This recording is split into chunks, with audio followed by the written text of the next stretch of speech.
Olá, seja bem-vinda, seja bem-vindo. Chegamos ao meio da semana, quarta-feira, 7 de fevereiro de 2024. Começa agora o Jornal Câmara Notícia ao vivo, meio-dia em ponto. Muito obrigado pela sua companhia, pela sua audiência e participe. Envie a sua mensagem para o número do nosso WhatsApp para a gente poder conversar. 19 é o nosso DDD, para você que é de Campinas e região, pode ir direto através do 978293776. O número já aparece aqui embaixo da sua tela, junto com o nosso QR Code. Sabe como ele funciona? Faça o teste agora para você ver que dá certo, viu? Com a câmera do seu celular apontada aqui, ó, para este QR Code, já aparece uma mensagem aí na sua tela.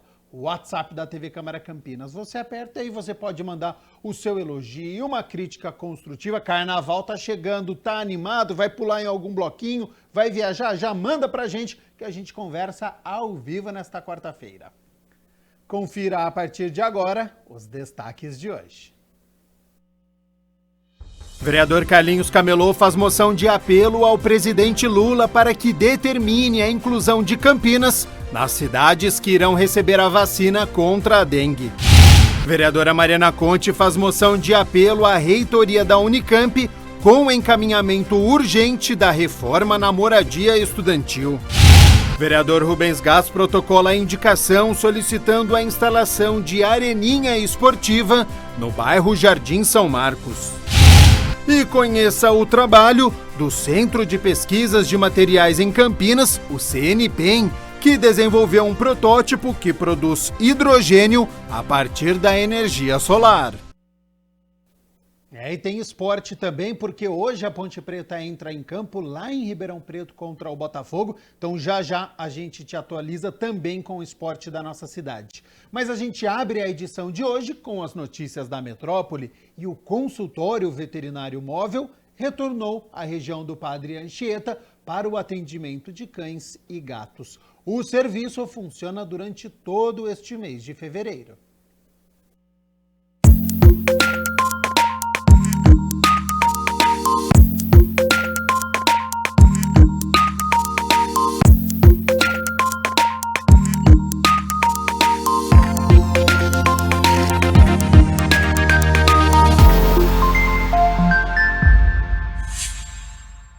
Os tutores moradores da Vila Padre Anchieta e dos arredores do distrito Nova Aparecida em Campinas podem contar com atendimento de graça de uma das duas unidades do consultório veterinário móvel para cães e gatos. A estrutura está instalada na área do antigo Centro de Saúde, na Avenida Papa João Paulo II, número 670. Os serviços prestados são consultas, atualização da carteirinha de vacinação e microchipagem. Todo o atendimento é feito por ordem de chegada, com distribuição de senha, sem a necessidade de agendamento. São duas unidades que nós temos aqui em Campinas, com 3 consultórios, 3 veterinários atendendo, 2 auxiliares e 1 administrativo. A média mais ou menos é de 40 atendimentos de cães e gatos. É de graça, você não paga nada, você só vai despender um tempo de ficar aqui. É rapidinho, não tem, olha... É um atendimento excelente, o pessoal que está aqui é bem técnico, são excelentes no atendimento. É a segunda vez que o serviço atende na Vila Padre Anchieta. Na primeira vez foram atendidos 1.915 animais. O atendimento da unidade 2 do consultório veterinário móvel vai seguir na região até o dia 7 de março, funcionando de segunda a sexta-feira, das 8 horas da manhã até o meio-dia e da 1 hora da tarde até as 4 horas da tarde. O assessor técnico da equipe de gestão dos consultórios veterinários móveis enfatiza a importância do trabalho oferecido. A prevenção, na verdade, a prevenção. Então, o consultório, ele basicamente é preventivo, tá? Para que o seu animal esteja numa condição boa de viver, né? No caso que existe um caso específico para hospital e tudo mais, é feito o atendimento, o retorno desse animal para cá e a gente faz a consulta, os retornos, para ver como é que está a situação do animal, como é que foi o andamento desse atendimento nosso aqui. Então, pessoal, traga seus pets para cá, venha fazer a prevenção deles, isso é muito importante para a saúde do animal. André trouxe as suas 3 filhas de 4 patas para a consulta. Tá com um probleminha, essa aqui no olho, aquela no dente, e essa aqui tá meio ruinzinha, acho que é alguma virose, sei lá. Para as pessoas que mais precisam é bom, né? Porque Às vezes as pessoas não têm condição financeira e às vezes o cachorrinho precisa de atendimento, o gatinho, né? E eu acho interessante esse projeto da prefeitura fazer isso aí, né? Ajuda muita gente. Esmeralda e Pantera vieram passar pelo atendimento veterinário. Seu Juscelino acha fundamental os serviços disponibilizados. Eu acho muito bom, sabe por quê? Porque muita gente não tem nem condições de pagar um tratamento assim, por causa da saúde do bichinho, porque eu tento dar o máximo de mim para ele.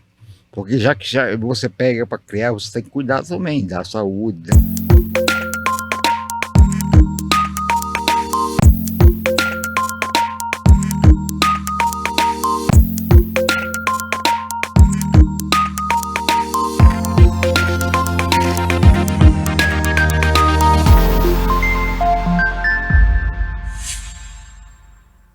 Viu aí, né? Recado importante, então, este cuidado com os animais.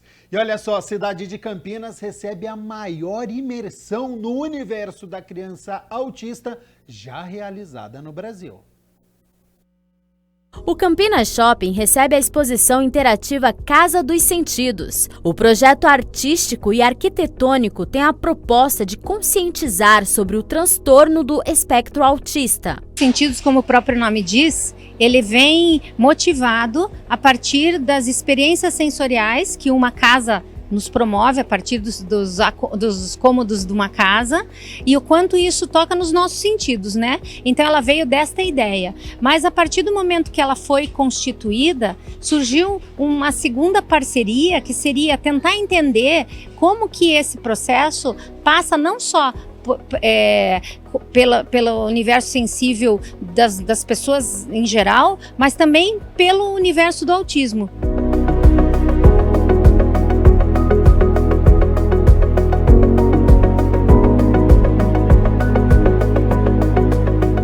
A exibição busca traduzir os sentimentos e vivências de crianças e adolescentes, utilizando a casa como símbolo para representar essas impressões. A visitação é gratuita até o dia 23 de fevereiro na Praça de Eventos. Ela sai de algumas oficinas pedagógicas e artísticas desenvolvidas com crianças dentro do espectro autismo e crianças neurotípicas que não tenham o autismo, para justamente ter o grupo controle e seguir com a fidedignidade da pesquisa.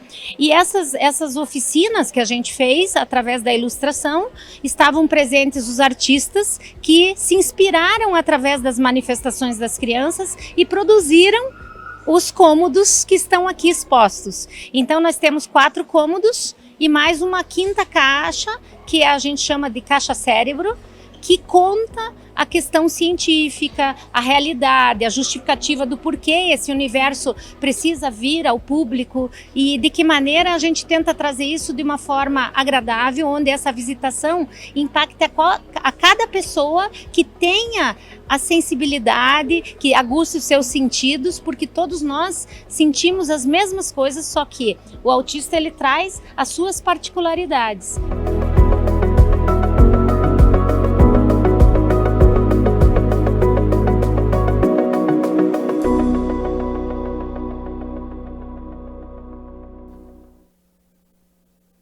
Meio-dia mais 9 minutos, muito obrigado pela sua companhia, pela sua audiência. Vamos com as notícias do Legislativo, porque na primeira reunião ordinária foi aprovada a moção de autoria do vereador Carlinhos Camelô, que apela ao presidente Lula que determine a inclusão da cidade de Campinas para receber a vacina contra a dengue.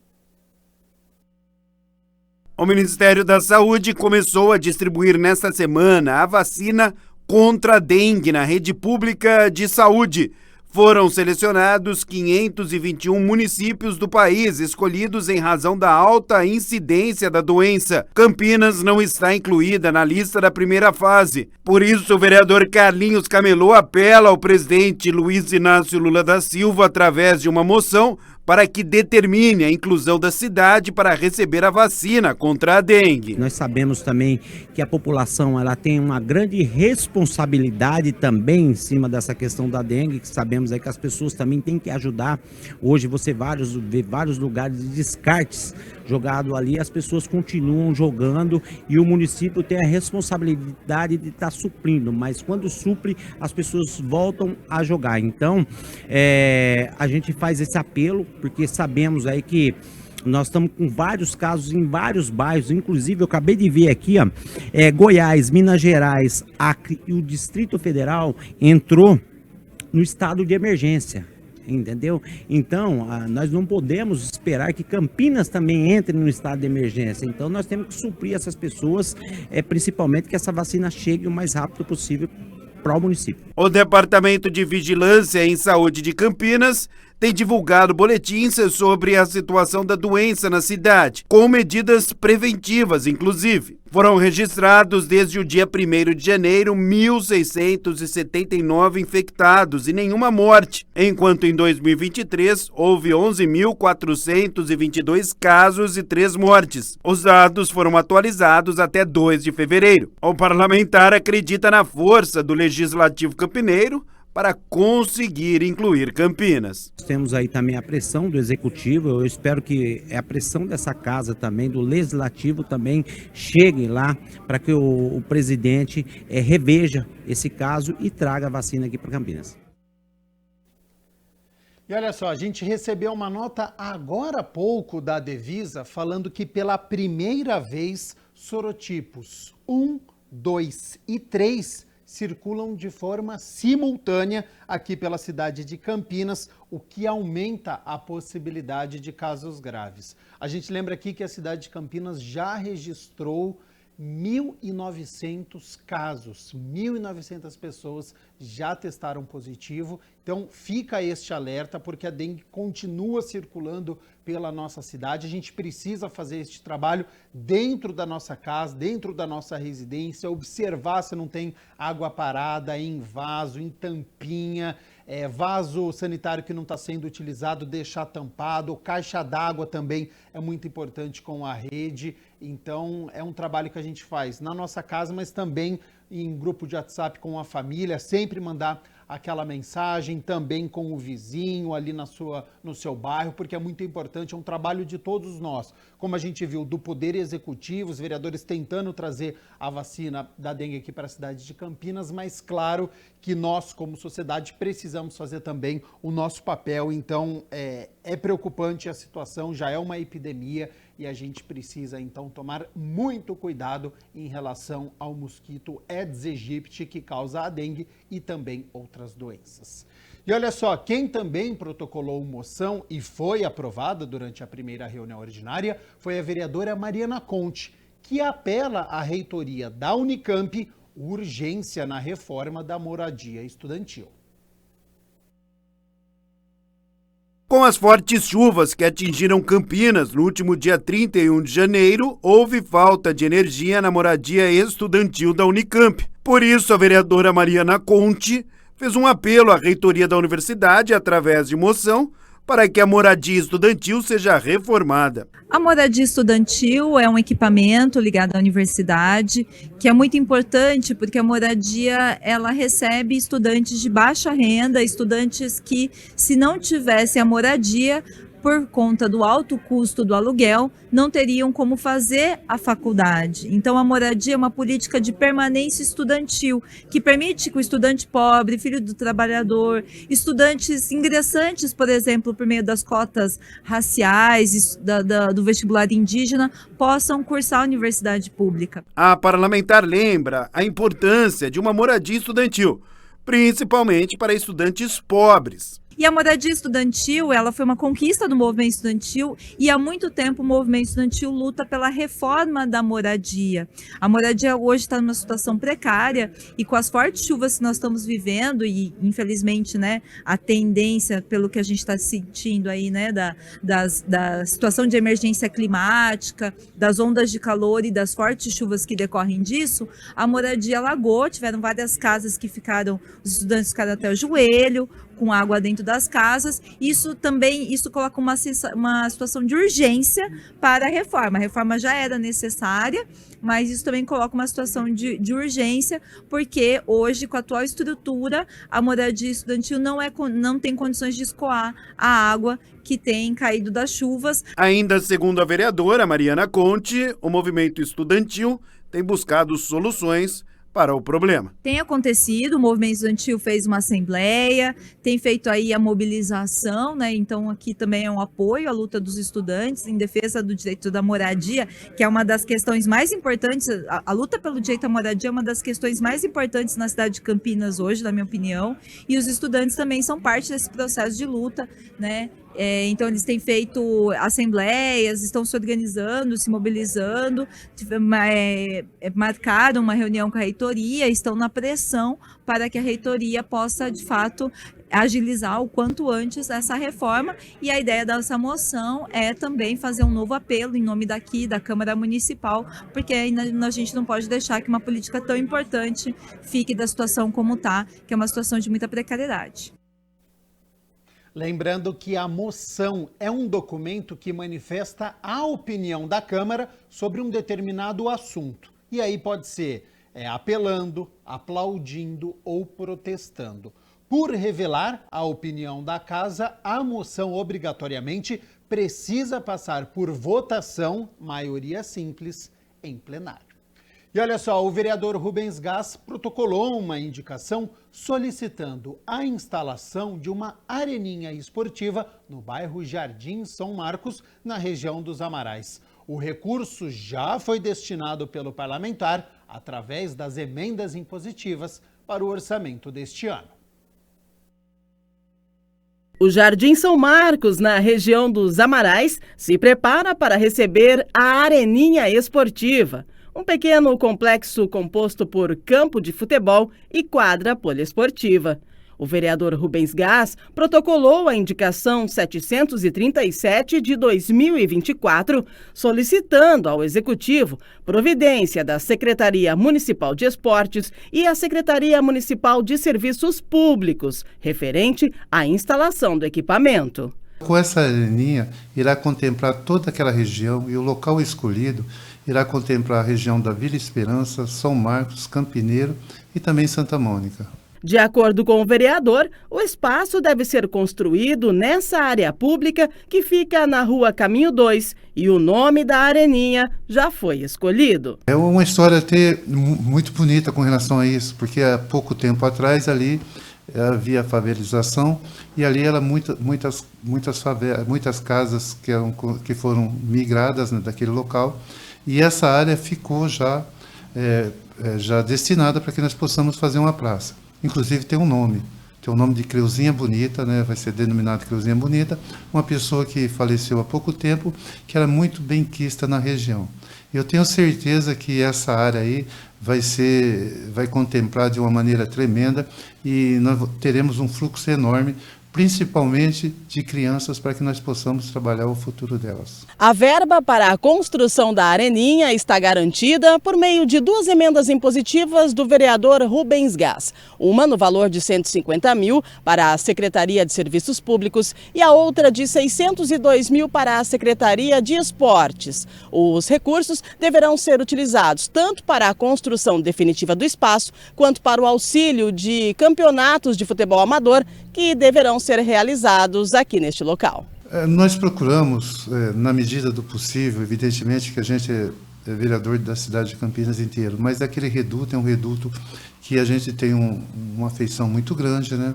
Temos um pertencimento e sabemos dos sentimentos reprimidos que aquela região tem. Então, tudo que a gente puder, na área da saúde, esporte ou qualquer outra vertente que tiver, nós iremos indicar para que possam, né, assistência social, indicamos muito para Mãe Maria Rosa, para outras entidades. Então, o nosso intuito sempre é dar condições para que a região se desenvolva cada vez mais. Como salienta Rubens Gás, a construção do espaço deve trazer mais qualidade de vida aos moradores, principalmente para as crianças do bairro. Eu vivo na região e conheço muito bem, sei do custo-benefício, sei que a região, através disso, socializa demais, as pessoas interagem de uma maneira tremenda, na medida que o esporte é difundido. Então, nós não podemos deixar de fomentar essa área. É uma área que eu pretendo trabalhar muito. Aliás, nós teremos a primeira Copa Amarais lá na região. Então, nós procuramos, nessa maneira, incluir toda a região, no intuito sempre de valorizar o esporte, a saúde e o bem-estar social de todos aqueles que moram naquela região.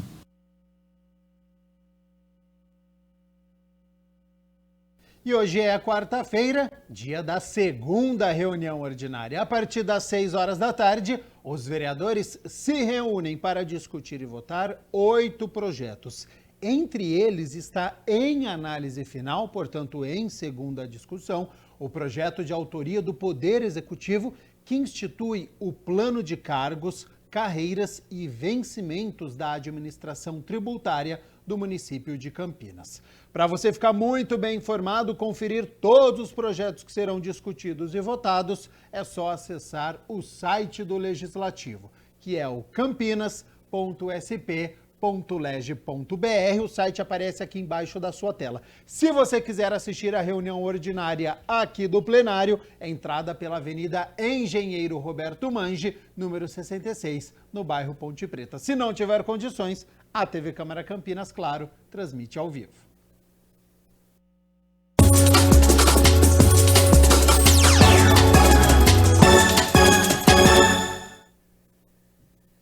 Vamos de esporte porque hoje é dia de Campeonato Paulista, a 6ª rodada e com isso chegamos à metade da competição, hein? É tiro curto aí o Campeonato Paulista, poucos jogos. E às 7 horas da noite, a Ponte Preta enfrenta o Botafogo lá em Ribeirão Preto. Você já vê o confronto aí na sua tela. Situação da Macaca na classificação é a seguinte: terceira colocada do grupo B com 6 pontos, atrás do Água Santa que tem 7 e do Palmeiras, que tem 10 pontos e um jogo a menos. Lembrando que só os 2 primeiros se classificam, então hoje a Ponte estaria eliminada, cairia nessa primeira fase.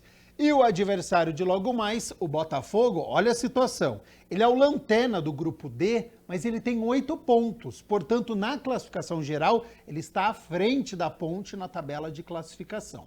Para esta noite, o técnico João Brigatti não pode contar com o Igor Inocêncio. É o jogador que ele é lateral direito, mas que está jogando no meio-campo. E com isso, o Ramon Carvalho e o Leonaldi, que são ali do meio-campo, brigam pela posição. No mais, deve ser a mesma formação que empatou com o São Bernardo na última rodada. Pedro Rocha no gol. Tem uma dúvida na lateral direita entre o Luiz Felipe, que saiu sentindo dores na última rodada, e com isso João Gabriel, jovem atleta de apenas 18 anos, pode estrear no profissional. Dupla de zaga com o Matheus Silva e o Edson, só que o Luiz Hakim, que é da seleção boliviana, e também o Nilson Júnior, que conhece aí o técnico João Brigatti, já trabalhou com ele, um dos 2 jogadores podem aparecer aí na zaga. Na lateral esquerda é o Gabriel Risso, o argentino, o meio-campo da Ponte com Emerson Santos, Felipinho, Ramon Carvalho e o Elvis, que é o maestro da equipe, e no ataque Dodô e Gé. E claro que amanhã a gente conta a história desta partida entre Botafogo de Ribeirão Preto e Ponte Preta, e também a gente já faz aquela previsão aqui de Guarani e Inter de Limeira, que se enfrentam aqui em Campinas no estádio Brinco de Ouro.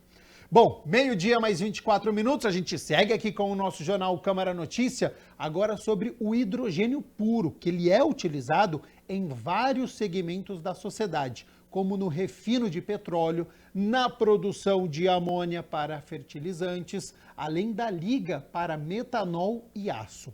E o Centro Nacional de Pesquisa em Energia e Materiais, o CNPEM, desenvolveu um protótipo que produz hidrogênio a partir da energia solar. Tema que a gente acompanha a partir de agora no Giro Ambiental.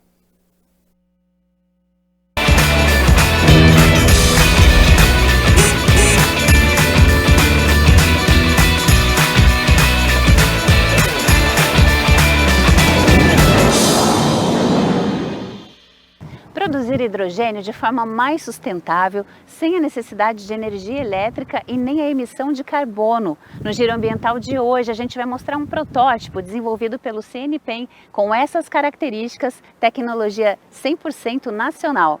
Vamos lá?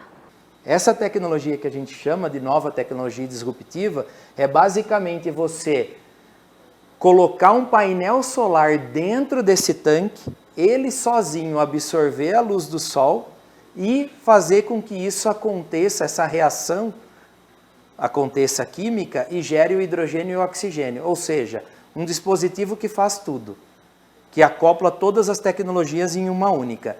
Isso ainda é novo no mundo, apesar do mundo já estar vindo basicamente mais intensamente buscando isso. Desde 2006, 2007, isso se intensificou em 2007, isso nasceu em 1972, né, com um grupo japonês que descobriu esse efeito nos óxidos abundantes na natureza, que eles eram capazes de absorver luz e na presença de água quebrar a molécula da água e gerar hidrogênio. Então, um grupo japonês que fez isso buscando cientificamente degradar algumas coisas, descobriu que era capaz de fazer isso. E aí, em 2007, mais ou menos, o mundo voltou para essa área e falou assim, isso pode ser o futuro, desenvolver essa tecnologia. Tudo começou na busca pelos materiais. Quando eu fui contratado na universidade, eu comecei uma pesquisa e a pesquisa era voltada à produção de materiais para aplicação em fotoeletrólise da água, para gerar hidrogênio e oxigênio. Os materiais que mais tinham desafios para desenvolver essa tecnologia, na época ainda em escala científica, era o que hoje a gente estuda, que é para oxidar a água, ou seja, para gerar a parte do oxigênio, não só do hidrogênio, mas a parte, uma das duas partes desses componentes. São duas placas, na verdade, que a gente coloca, mergulha na água, e essas duas placas recebem energia e elas reagem com a água, quebrando a molécula da água, fazendo com que então forme o hidrogênio e o oxigênio. Mas o objetivo era produzir sem a necessidade da energia elétrica. E o grande desafio da época, quando eu comecei, era produzir um material que fosse capaz de fazer isso. Barato, fácil de pensar em escalonamento industrial, então, e que absorvesse luz, porque eu não queria fazer eletrólise da água, ou seja, usar uma tecnologia que eu colocasse essa tecnologia ligada à tomada, mas que usasse uma fonte abundante de energia, que era a luz do sol. Então aí a gente tinha que desenvolver materiais diferentes. E um desses materiais é o óxido de ferro, que tem bastante abundante no Brasil, a gente tem muito mineral, e esse mineral tem um nome peculiar, que tem bastante mesmo no Brasil, que é a hematita, que basicamente onde a gente sair aqui, inclusive no CNPEM, você já encontra esse mineral. E depois foi preciso medir a eficiência do material. Lá a gente tinha o desafio, a parte de fabricar, ter a eficiência disso. O que é a eficiência? É a eficiência de mergulhar a plaquinha, absorver a luz do sol e gerar o que a gente quer gerar, que é o hidrogênio como produto. E esses materiais não são eficientes como são os componentes de um eletrolisador, porque os componentes do eletrolisador são ligas metálicas ou outras ligas de óxido, mas são de metais mais nobres e que têm uma característica muito mais aprimorada do que é a característica de um óxido.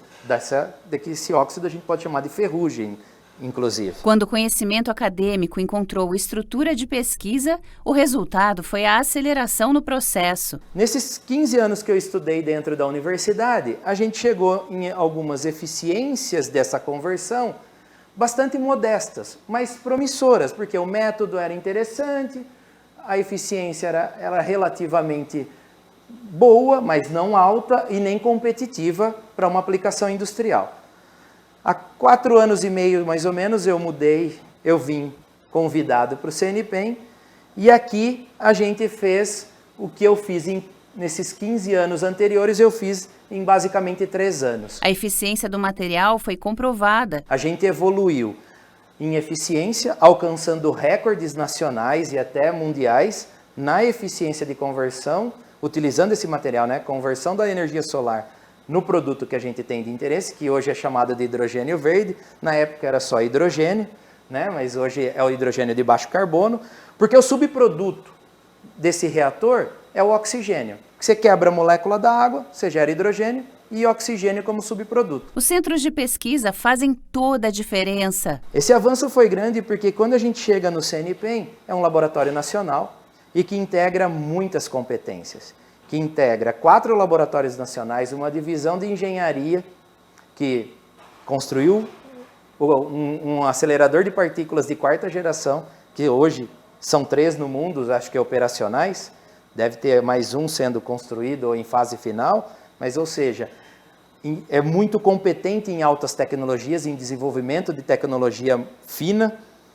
E a gente tem outros 3 laboratórios agregados que dariam esse suporte para a gente estudar a parte de sustentabilidade, de ciclo de vida e ainda agregar outras coisas como capacitação de pessoas, porque a gente tem ainda, que eu não falei, é uma escola interdisciplinar de ensino superior, então a gente ainda tem matéria humana para ser capacitada. O CNPEM atua como acelerador de pesquisas. Então a gente traz e agrega uma série de competências dentro dos laboratórios que leva a gente a avançar os 15 anos, serem modestos perto desses 3 anos que a gente fez. Olhar para o que já existe pode inspirar a inovação. Então a gente teve uma inspiração, isso não contei lá, mas é importante.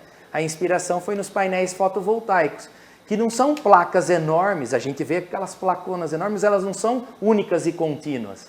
Elas são pequenas plaquinhas que vão agregando e trazendo facilmente a eficiência dessa escala para essa, só que você coloca várias dessas plaquinhas. Esse grid agora pode ser mergulhado num reator desse muito maior e não precisar de uma placa contínua.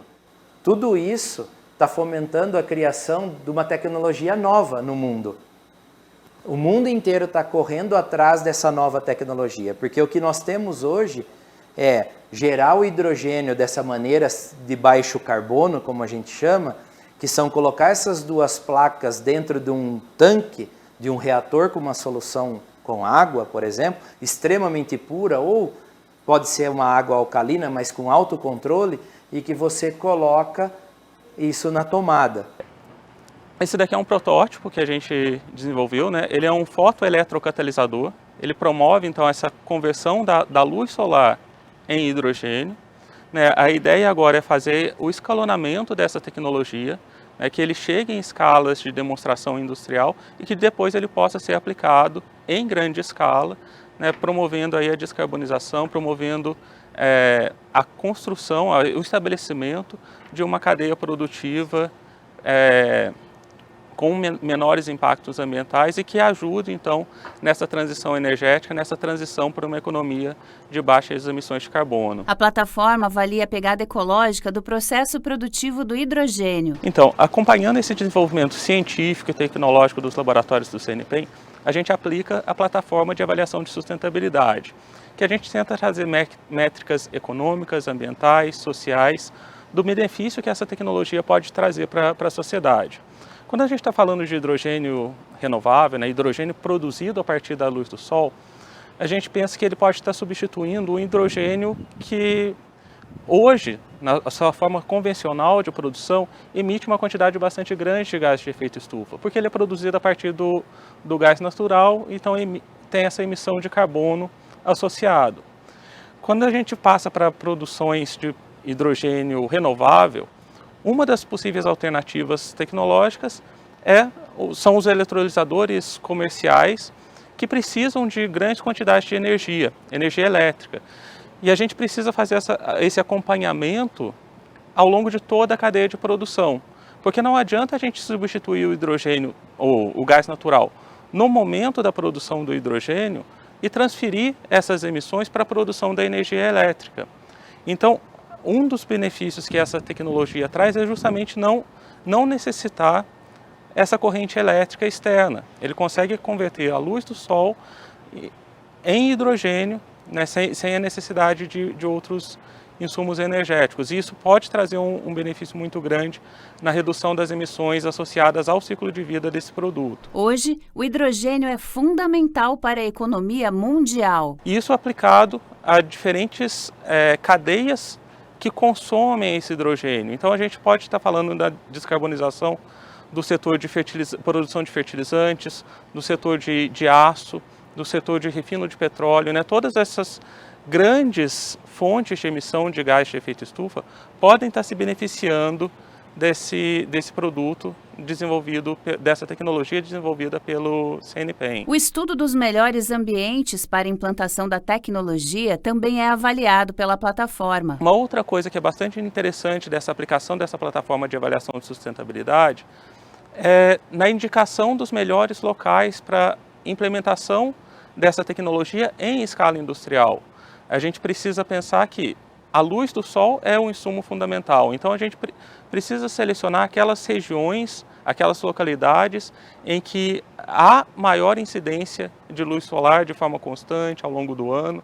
Isso daí vai permitir que essa tecnologia tenha uma maior performance, que com o mesmo equipamento eu consiga produzir mais.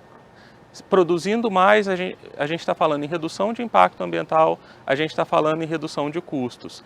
E isso é o que vai trazer os melhores benefícios para a sociedade. Os benefícios ambientais também são mensurados. Na construção desses equipamentos, a gente está utilizando materiais mais abundantes.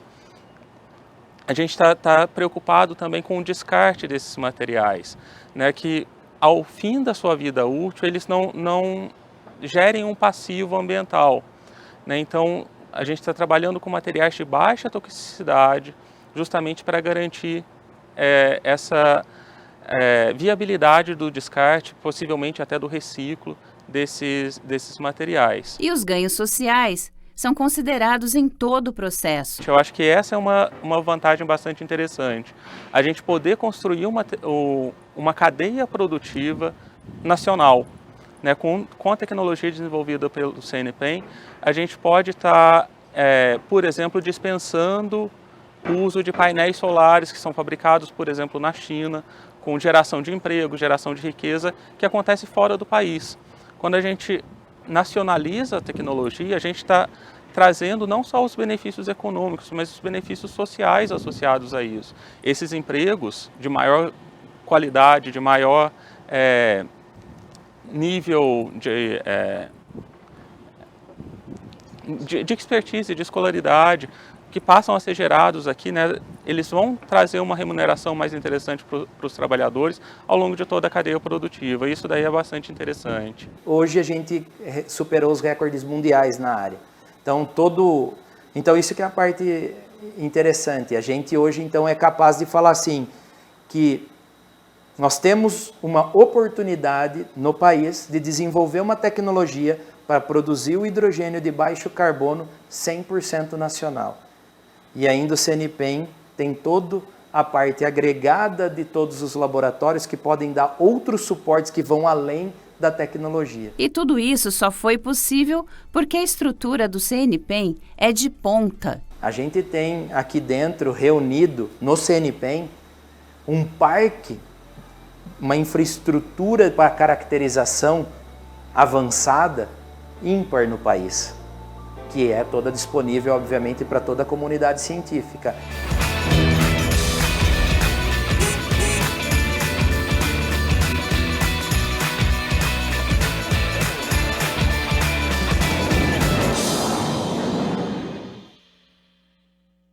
Meio-dia mais 39 minutos, muito obrigado pela sua companhia, pela sua audiência. Estamos ao vivo, Jornal Câmara Notícia, e toda quarta-feira você já sabe, né? A gente mostra aqui os desafios, o trabalho de uma determinada atividade.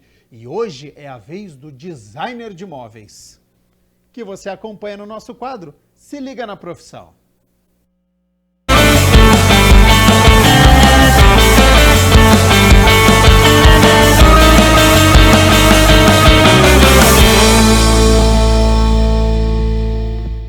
Bom, é o quadro Se Liga na Profissão e olha só que bacana, pessoal. Hoje a gente vai falar sobre design de móveis. Então, se liga aí, bora! O design de móveis existe há milhares de anos.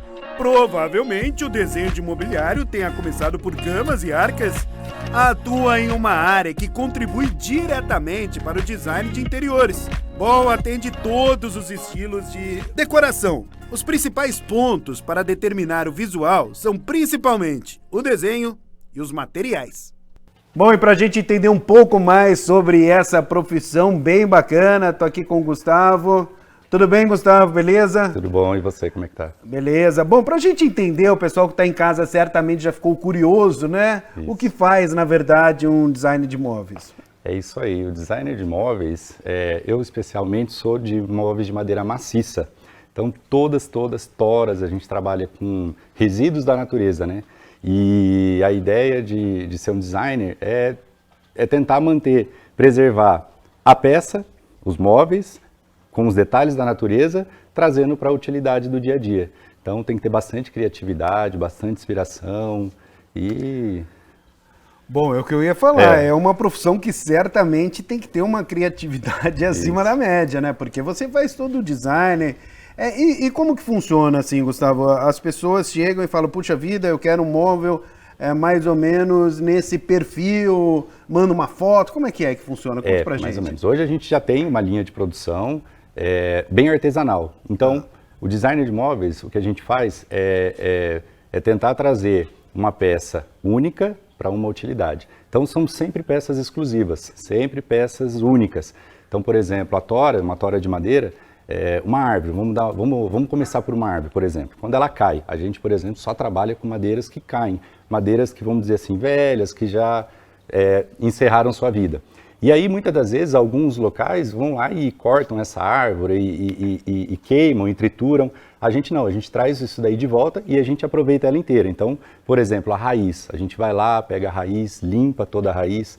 Quando é uma raiz que dá para ser utilizada como base de mesa, a gente vira ela ao contrário, jateia, lixa ela inteirinha e faz uma base de mesa.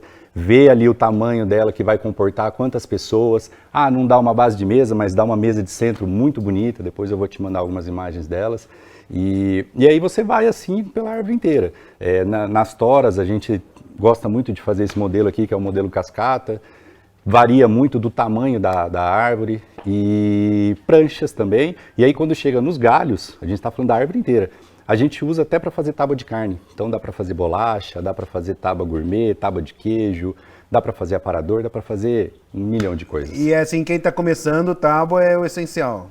Para começar a tábua, eu, por exemplo, particularmente, comecei fazendo tábua, são madeiras menores, mais fácil, até por questão das ferramentas, são umas ferramentas mais em conta para você poder trabalhar, e ali dá para ter muita criatividade, você consegue incorporar resina epóxi, consegue colocar aquelas cores, já vai aprendendo, já vai fazendo alguns desenhos nas madeiras, começa ali a olhar. Símbolo de time de futebol. Dá para fazer, aí vai. Aí você começa a explorar a criatividade, faz abridor, já vi de tudo, dá para fazer muita coisa. Bom, e para se tornar um profissional, né, dessa área, design de móveis, é preciso fazer algum curso? Como que funciona isso?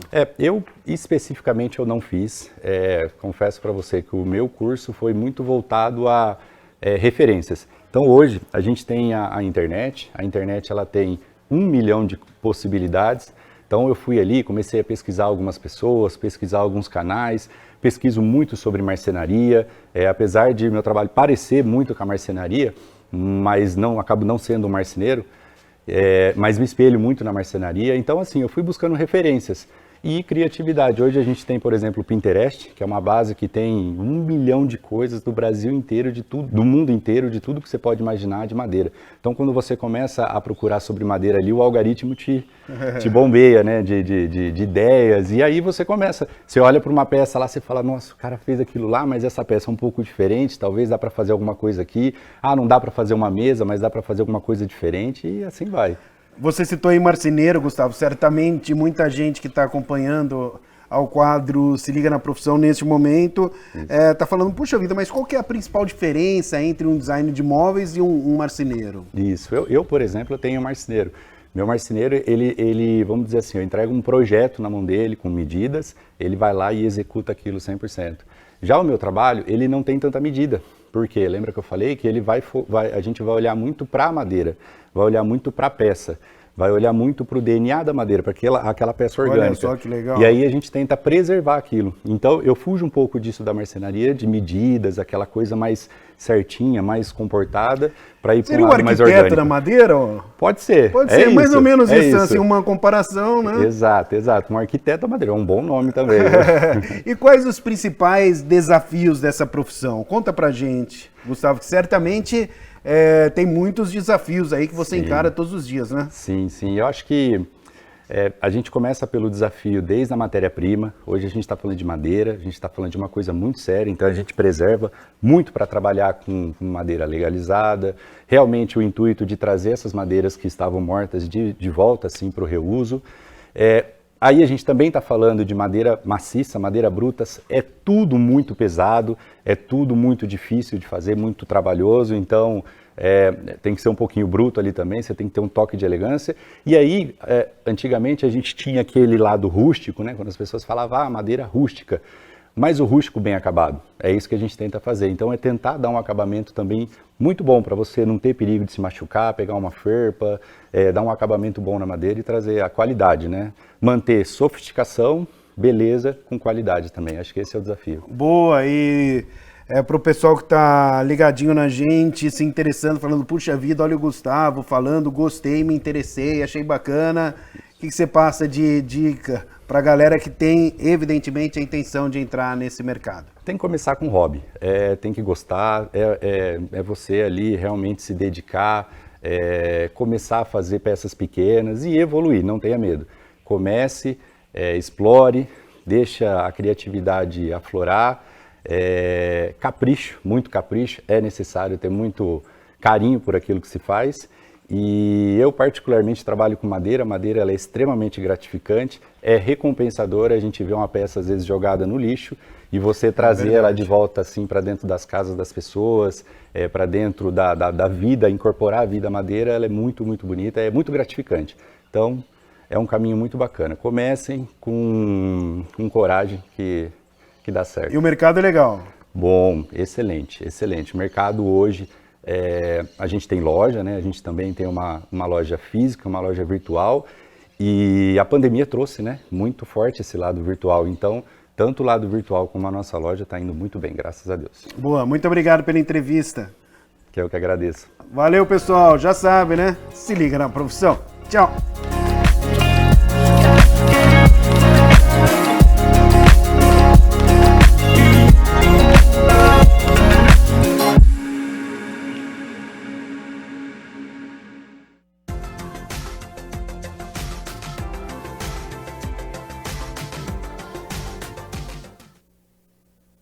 Mais um dia abafado aqui na cidade de Campinas, termômetros podem chegar aos 31 graus agora pela tarde.